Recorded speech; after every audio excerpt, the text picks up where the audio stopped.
Assalamualaikum warahmatullahi wabarakatuh. Perkenalkan, nama saya Ahmad Fikri Zamani, NIM 221224112, akan mempresentasikan tugas ujian tengah semester pengembangan prasarana wilayah dan kota. Dalam presentasi ini akan ada dua konten. Yang pertama yaitu review paper. Saya mengambil strategi pengembangan infrastruktur di kawasan rawan bencana Kota Bau-Bau.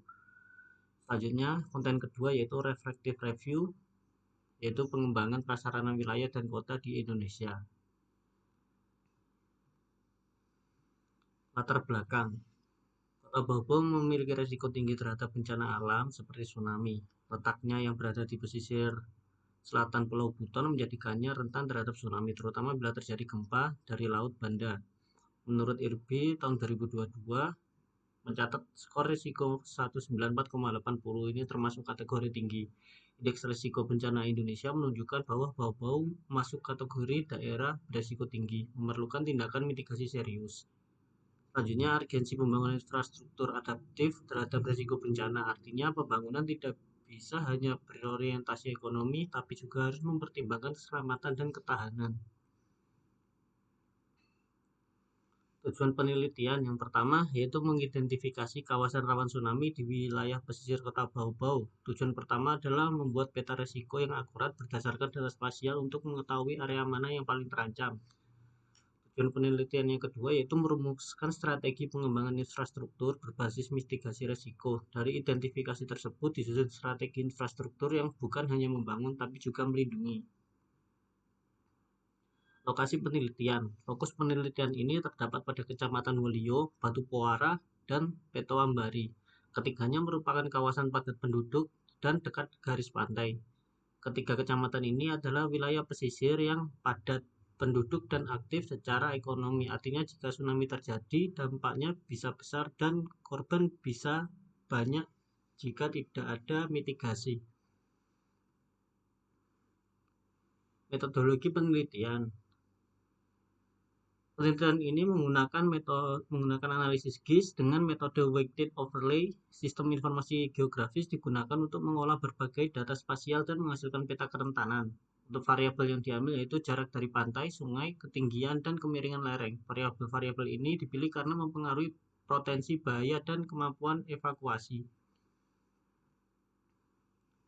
Hasil analisa kerentanan terhadap tsunami terdapat tiga kategori kerentanan. Yang pertama, kategori kerentanan rendah yaitu relatif aman, bisa menjadi area evakuasi atau relokasi.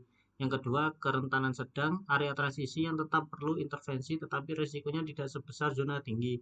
Selanjutnya ada kerentanan tinggi. Area ini adalah zona merah, dekat pantai, rendah, dan padat penduduk. Perlu prioritas penanganan. Kategori kawasan dibagi menjadi tiga, yaitu kawasan 3, potensi kerusakan rendah, bisa difungsikan sebagai zona penyangga atau tempat berkumpul saat darurat. Kawasan 2, potensi kerusakan sedang, tetap perlu edukasi dan jalur evakuasi tapi bila dipertahankan dengan mitigasi. Kawasan 1, potensi kerusakan tinggi, butuh perlindungan maksimum, tanggul, relokasi, dan evakuasi cepat. Strategi pengembangan infrastruktur yang pertama yaitu pembangunan tangga laut di kawasan rawan. Yang kedua, penetapan jalur evakuasi dan titik kumpul aman. Yang ketiga, penerapan sistem peringatan dini. Yang keempat, edukasi dan pelatihan masyarakat tentang kesiapsiagaan bencana.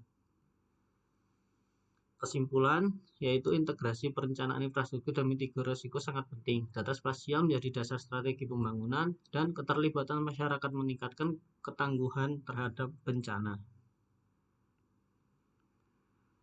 Selanjutnya yaitu reflective review.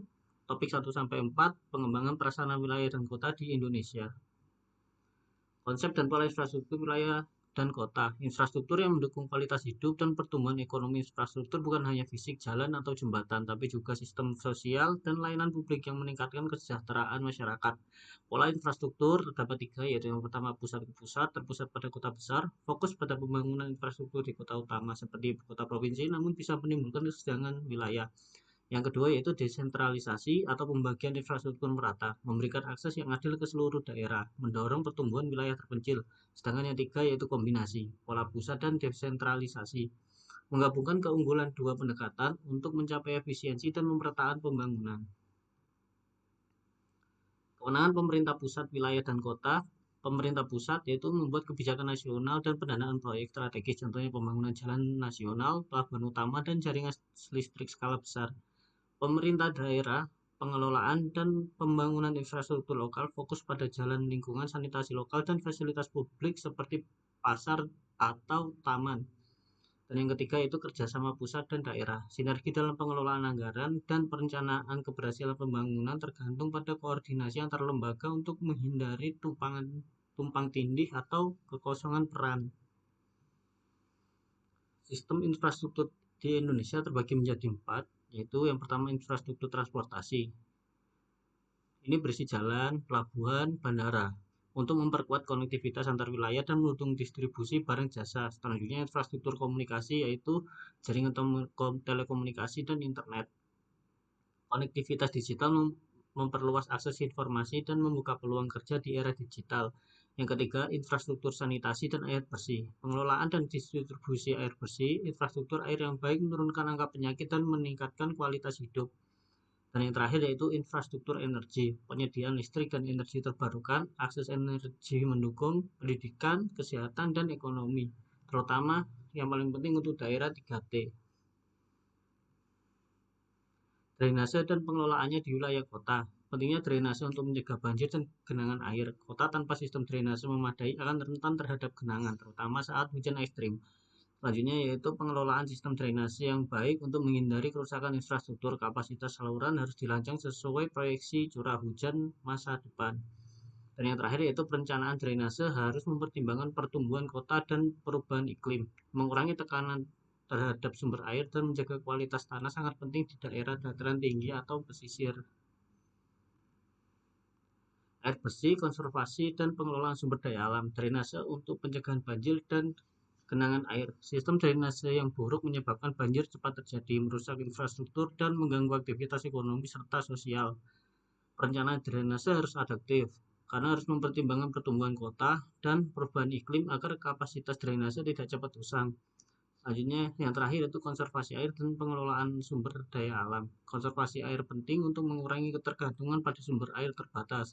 Pengendalian erosi dan sedimentasi menjaga kualitas air, terutama di daerah aliran sungai dan pesisir. Isu aktual dalam pengembangan infrastruktur. Yang pertama ya, ada kesenjangan infrastruktur antar wilayah. Daerah terpencil masih tertinggal. Daerah terpencil sering tertinggal dan pembangunan karena akses sulit dan alokasi dana terbatas. Yang kedua yaitu pengelolaan infrastruktur berkelanjutan. Pemeliharaan dan perawatannya tidak memadai. Banyak infrastruktur yang dibangun tanpa perawatan jangka panjang akhirnya rusak sebelum waktunya. Perlu sistem pemeliharaan rutin dan efisien agar infrastruktur tetap berfungsi secara optimal. Kesimpulan, pengembangan prasarana harus terintegrasi antara kebijakan nasional dan daerah. Kerjasama antar pemerintah sangat penting untuk menciptakan infrastruktur yang merata. Pengelolaan infrastruktur berkelanjutan sangat diperlukan untuk meningkatkan kualitas hidup. Sekian presentasi dari saya. Apabila ada kurangnya saya mohon maaf. Assalamualaikum warahmatullahi wabarakatuh.